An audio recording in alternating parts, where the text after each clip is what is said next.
کافی دیر ہو چکی ہے. اب شاید نمرود کی یہ بات اور نمرود کی یہ کوشش ناکام ہو جائے گی اور نمرود کہیں نہ کہیں ہلاک ہو جائے گا اور ہلاکت میں مبتلا ہو جائے گا اور نمرود مٹ جائے گا, نیست و نابود ہو جائے گا, اس کے نقش و نگار مٹ جائیں گے. لیکن یہی کہا جاتا ہے جوسنا کہ وقت پر کوئی فیصلہ لیا جائے اور حق بات ہمیشہ وقت پر مان لی جائے تو شاید اس طرح کی صورتحال سامنے نہیں آئے گی. لیکن جب پیغام دیا گیا تو اس نے غفلت سے کام لیا, اس نے بات ٹالنے کی کوشش کی. آج یہ منظر, آج یہ اہم موڑ, آج یہ نازک موڑ اس کے سامنے ہے کہ وہ آسمان کی طرف فریاد کر رہا ہے, لیکن کوئی اس کی آواز پر لبیک کہنے والا, حاضر ہونے والا, مدد کرنے والا نہیں ہے. بالکل کوئی بھی مدد کرنے والا نہیں ہے. اور جس طرح کا نظارہ دیکھنے کو ملا اس سے کہیں نہ کہیں اس حشر سے ایک اور سیکھ ملتی ہے کہ برائی کا حشر ہمیشہ نست و نابود ہوتا ہوا ہی نظر آتا ہے. فی الحال یہاں رک رہے ہیں ایک چھوٹے سے بریک کے لیے. بریک کے بعد پھر سے حاضر ہوں گے.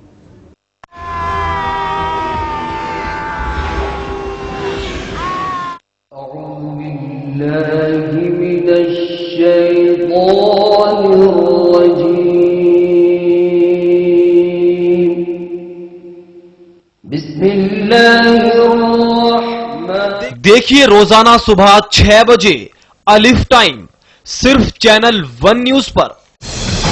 کس نے رچی سازش, کون بنا شکار, کس نے کیا ظلم, کون بنا قاتل, کس نے لوٹی عصمت, کون بنا حیوان. سبھی گتھیاں سلجھائیں گے. دیکھیے تحقیقات سوموار سے شنیوار رات 10:30 بجے صرف چینل 1 نیوز پر.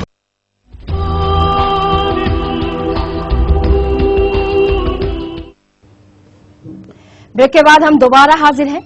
نمرود عذاب الہی کتاب نہ لا کر ہلاک ہو گیا. اس کے بعد کیا ہوتا ہے آئیے دیکھتے ہیں. میں شرمندہ ہوں یہ کہنے سے, لیکن کہتا ہوں سارا کے لیے کیا اچھا شوہر ہوں.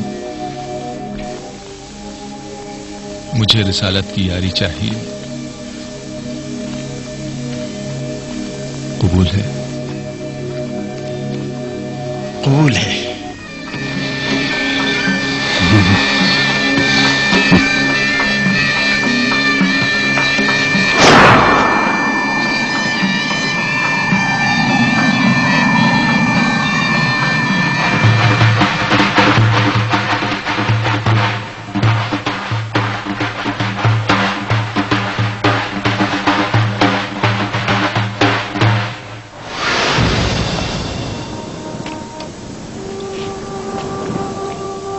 میں اس شرک آلود سرزمین سے ہجرت کر رہا ہوں اپنے خدا کی جانب. وہ مقتدر اور تانا ہے بندگان کی اصلاح اور ان کے امور کا.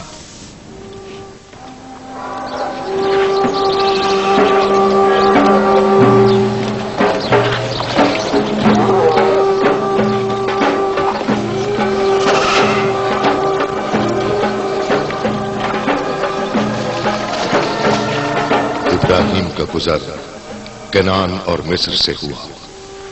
زمانہ ان کے ساتھ ساتھ رہا. فرعون مصر کے پاس ایک کنیز تھی جس کا نام ہاجر تھا. ہاجر سارا کی کنیز تھی.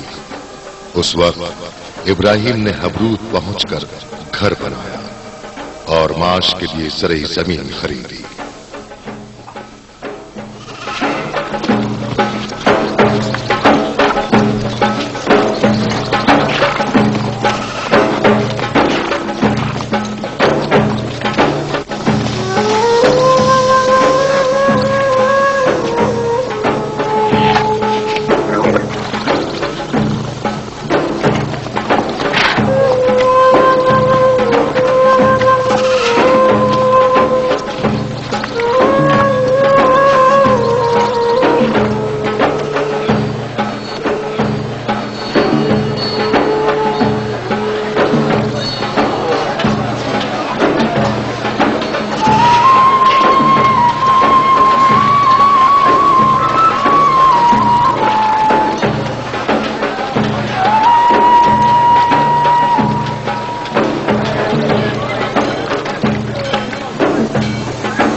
سلام سارا. ابراہیم،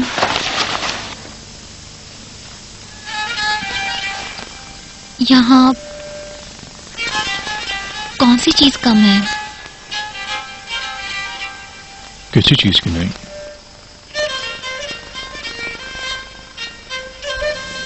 کسی آواز کو نہیں سن رہے؟ کون سی آواز؟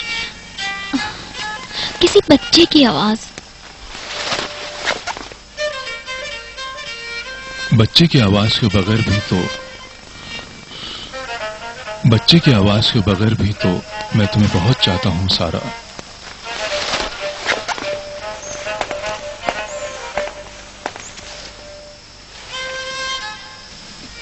نسل انبیاء امتوں کے لیے ضروری ہے.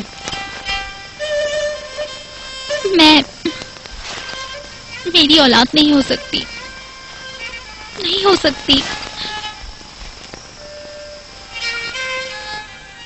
ابراہیم کی نسل مجھ سے نہیں. میں اپنی کنیز ہاجرہ تمہیں بخشتی ہوں. ابراہیم کی نسل انسانوں سے برتر ہے. اے خدا کے پیغمبر، اولاد کا وجود نبی کا حق ہے. میرے اور تمہارے درمیان عشق حاکم ہے. میں تیری عاشق ہوں ابراہیم. یہ مت چاہو.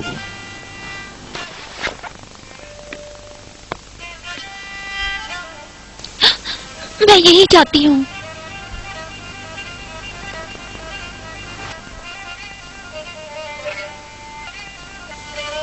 اب میں سمجھا کیوں جبرائیل نے خدا کی جانب سے بشارت دی تھی. ایک بڑی قوم میری نسل سے وجود میں آئے گی. یہ خدا کا وعدہ ہے.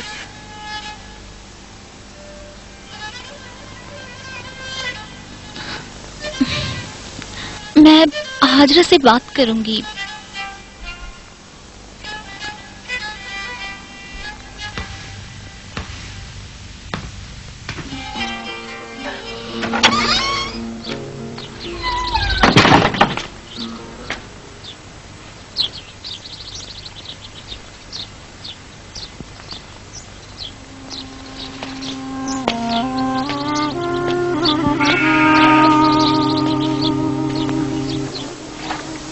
لوط، کل رات میں نے خواب دیکھا. مردوں کا ایک گروہ آپس میں شہوت رانی میں مصروف تھا. تاریکی میں ڈوبی سرزمین اور وہ لانتی لوگ. جانتا ہوں خالق وحدہ لا شریک نے اس لیے تمہیں چنا ہے کہ صدون کی سرزمین پر فاسق و فاجر قوم کی طرف جا کر انہیں فاسد اعمال سے روکو. یہ کلام وحی ہے. آپ نے دیکھا کہ حضرت ابراہیم علیہ السلام کو اللہ کی طرف سے حکم ملا اور انہوں نے ہجرت کیا. حضرت ابراہیم علیہ السلام بابل چھوڑ کر مصر کی طرف ہجرت کرنے جاتے رہے. کرتے ہیں پولیٹیکل ایڈیٹر عرفان رسول جی کی طرف. اور اگر عرفان جی بات کہی جائے جس طرح سے ہجرت کیا، اپنی اس جگہ کو چھوڑا اور اللہ تعالیٰ کی طرف سے جو حکم ہوا اس حکم کو مانتے ہوئے نہ کیول نکاح کیا سارا سے بلکہ اس جگہ کو بھی چھوڑ دیا، اس پر آپ کے خیالات چاہیں گے؟ لیکن نظام قدرت ہجرت مائگریٹ کر گئے، وہ یہ سنت ہے اور یہ آپ صلی اللہ ثابت ہے.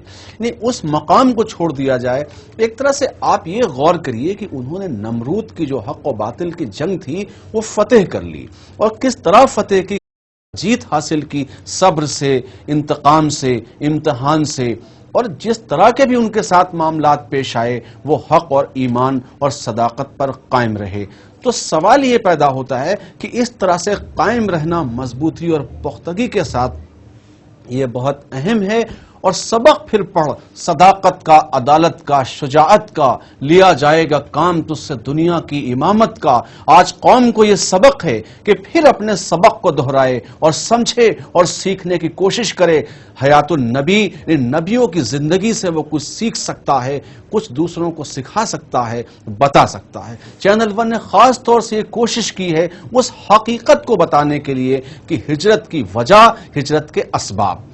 یہاں سے شروع ہوتا ہے سلسلہ ایک دوسرے دور کا، مصر کی طرف آپ کی روانگی، آپ کی ہجرت۔ حضرت آیا کہ چونکہ نبی کا سلسلہ اور امت کا سلسلہ چلنا چاہیے، اس لیے انہوں نے پیشکش کی حضرت ہاجرہ کی، جو ان کی کنیز ہے، کہ اس سے عقد ثانی یعنی دوسرا نکاح کر لو، کیونکہ شاید ہم سے اولاد نہیں ہوگی۔ لیکن حضرت ابراہیم نے کہا کہ نہیں، ہمیں بشارت ہوئی ہے، ہمیں خوشخبری مل چکی ہے جبریل امین کی طرف سے کہ امت کا سلسلہ جاری رہے گا اور امت وجود میں آئے گی۔ یہاں پر یہ معاملات ایسے ہیں جو قدرت کے اور حضرت ابراہیم علیہ السلام کے درمیان وحی الہی کے ذریعے بشارت کی دلیل کے ساتھ دینے کی کوشش کی گئی ہے، اس پر تو کوئی کچھ کہہ نہیں سکتا۔ لیکن حضرت ہاجرہ جس طرح سے بضد ہیں اور وہ یہ کہہ رہی ہیں، حضرت سارہ جس طرح سے بضد ہیں اور وہ یہ کہہ رہی ہیں کہ میں ہاجرہ سے بات کروں گا جو ان کی کنیز ہے۔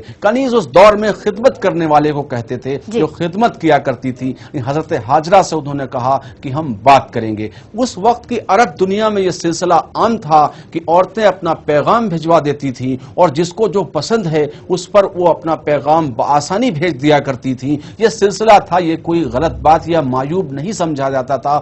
اس دور کی یہ بات ہے، اس دور میں یہ بات بالکل ثابت ہے، اور قافلوں میں اسی طرح عقد ہوا کرتے تھے اور اسی طرح سے زندگی اور اسی طرح سے نسلیں چلا کرتی تھی۔ تو یہ سبق ہے کہیں نہ کہیں کہ حضرت سارہ بضد ہیں، لیکن حضرت ابراہیم ان کی قسم کھا کر، ان کی گواہی دے کر یہ کہتے ہیں کہ نہیں، ہمیں تم سے محبت ہے، تم ایسا نہ کرو۔ وہ چاہتے ہیں انہیں، اسی لیے پہلے انہوں نے کہا کہ وہ انہیں ہی چاہتے ہیں، انہی سے انہیں عشق ہے، اسی وجہ سے وہ آگے بڑھنے سے منع کر رہے تھے۔ لیکن سارہ کی پیشکش کو ایک طرف ماننے کو بھی تیار ہو گئے جہاں نبی کی بات کہی گئی۔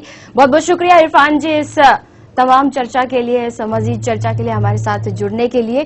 تو آج صدائے حق میں ہم نے اہم پہلو دکھائے جس میں صدائے حق کے ذریعے ہم اپنے ناظرین کے سامنے ہے کہ آخر حضرت ابراہیم علیہ السلام نے وہ کون سا پیغام دیا تھا ناظرین کو، وہ بتانا چاہتے ہیں ہم اپنے اس کاریکرم کے آج کے دور تک، موجودہ دور تک کتنا ریلیونٹ ہے، کتنا پراسنگک ہے۔ آج کے دور حاضر میں ہم اس کو کس طرح اپنی زندگیوں میں ڈھال سکتے ہیں، اتار سکتے ہیں۔ بالکل۔ تو آج اس صدائے حق میں بس اتنا ہی، کل ہم پھر حاضر ہوں گے اس حقیقت کے ساتھ، تب تک کے لیے دیجیے اجازت۔